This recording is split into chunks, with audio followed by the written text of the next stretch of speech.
This bridge right here is about to make the Causeway jam completely irrelevant, and most people have no idea how close we are to that actually happening.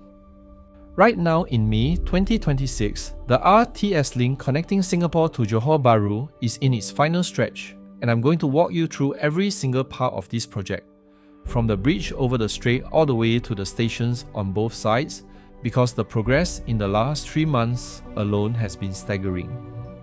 Let's start with the viaduct crossing the Straits of Johor, because this is the part you can actually see from the causeway.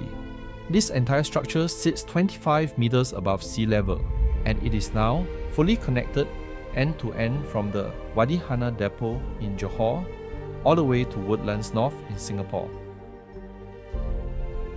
Back in January 2024, both Prime Ministers stood right out here on the strait to mark the connecting span going into place. A single piece of reinforced concrete 17 meters long, weighing 340 tons, lifted into position more than 26 meters above the water.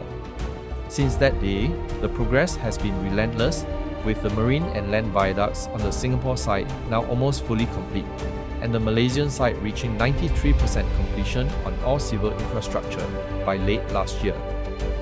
And if you look closely at the viaduct, you'll notice a sculpture near the connecting span that looks like two hands clasping together. That is the viaduct aesthetic feature installed by construction teams from both countries to symbolize the partnership behind this entire project. But here's the number that really puts this into perspective. This 4-kilometer rail link is designed to move 10,000 passengers every single hour in each direction, and that capacity alone is projected to cut causeway traffic by at least 35%. Now let's cross over to the JB side, because what's happening at Bukit Chagar station is something most Singaporeans haven't seen yet. This is going to be the first rapid transit station in the entire state of Johor, and the first one anywhere in Malaysia outside of the Klang Valley, which means this single station is making transport history the moment it opens. The main roof structures made up of massive steel facade bands is now almost complete and permanently covering the platforms. As we compare with the status in the previous month, most of the panels covering the facade is almost up, making good progress month over month.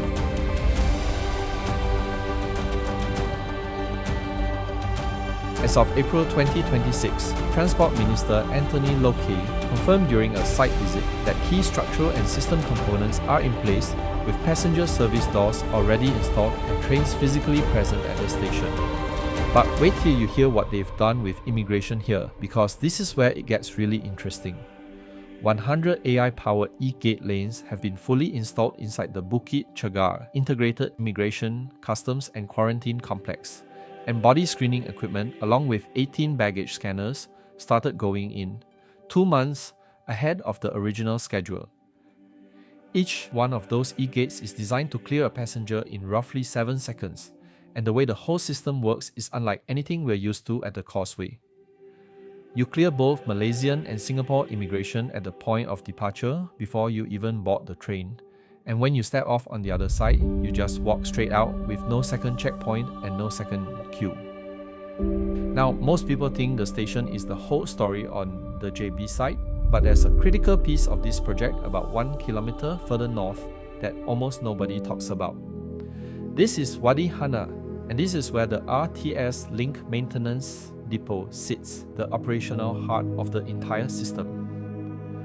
Back in November 2025, the very first train set arrived here after a 541-kilometer journey by road from the CRRC factory in Batu Gajah, Perak, loaded onto 4 low-loader trucks and rolling in at midnight. All 8 trains for the RTS Link are manufactured by CRRC Zhuzhou in China, and each one is a 4-car driverless, fully automated set with a design inspired by the colours of the Malaysian Johor and Singapore flags. RTS operations actually got early access to this depot back in September 2024 ahead of schedule. Track work installation began immediately, and train testing has been running continuously since December 2025. The project is now entering its most critical phase, with the fault-free run stage expected to begin around September, followed by trial operations, and all of that is targeted for completion by the end of this year. But here's the part that I think is going to surprise a lot of people, because the RTS Link is not just a train. It is completely reshaping the roads and transport network across JB city centre. Major road closures have been in effect along Jalan Johor Bahru and Dao, with traffic diverted through Jalan Station, Jalan Wong Ah Fuk and Jalan Tebrau to make way for Viaduct pier construction and station infrastructure works. And if you zoom out and look at the bigger picture, Bukit Chagar is not just an RTS stop. It is becoming what they call the Southern Integrated Gateway, a massive transport hub connecting the RTS Link to JB Central, KTM station, city bus networks, and a planned future intra-city rail system all in one location. The elevated autonomous rapid transit system, a driverless tram-bus hybrid running on elevated tracks across 3 corridors stretching over 50 kilometers, with 32 stations from Skudai to Tebrau to Iskandar Puteri, all converging right here at Bukit Chagar as the central interchange. Now let's head back to Singapore, because Woodlands North is where this whole system comes together, and what they've built underground here is genuinely massive. Woodlands North RTS station is being constructed at a maximum depth of 28 meters below ground, with 3 underground stories and a dedicated linkway connecting the station to the CIQ building. The station and CIQ building combined are roughly 10 times the size of a typical MRT station, and that is not an exaggeration. That is the actual figure from LTA. The whole thing connects directly to the Thomson East Coast Line at Woodlands North TE1 through an underground concourse, which means from Orchard or Maxwell or Gardens by the Bay. You take one MRT line straight here with no bus transfer and no Causeway checkpoint. Fares are expected to land between 5 and 7 Singapore dollars per trip, set commercially by RTS Operations, the joint venture between Malaysia's Prasarana and Singapore's SMRT, with trains running every 3.6 minutes during peak hours. 300,000 people cross this border every single day, and this train is about to completely change the equation for every one of them, because a crossing that currently takes anywhere from 1 to 3 hours is about to take 5 minutes flat. So that's where we are right now, 7 months away from a train that 2 countries have been working towards for 16 years, and it's actually happening. If you're excited about the RTS Link finally opening in December 2026, drop a comment below and let me know. Are you planning to be one of the first passengers on opening day? And what are you most looking forward to? The 5-minute ride, the 7-second e-gates, or just never sitting in a Causeway jam again?